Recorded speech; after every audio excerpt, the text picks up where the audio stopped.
Sounds like our ice cream is done. Now, it'll take about 20 minutes in a standard electric ice cream maker, provided that you have the core cold enough, which of course I talked about earlier. Now, when you get this ice cream, chances are it's still going to be a little bit soft, although this seems to be quite frozen. If it is still a little bit soft, then you can certainly store it in your freezer. Wow, that came out quite nicely, much nicer than expected. But unless you're having a dinner party the night that you make your ice cream, you're going to want to store some of it. You just want to put it into a resealable container, something which obviously is freezer safe. And you're just going to leave it in the freezer.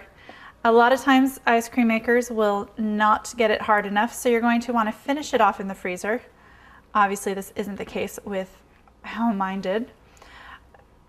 Part of what will determine how cold your ice cream is and how solid it is how cold you get that core.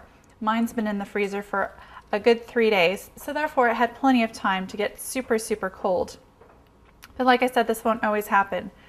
And of course, make sure that you leave some of the ice cream so that you can eat it right now. Share with your family and friends.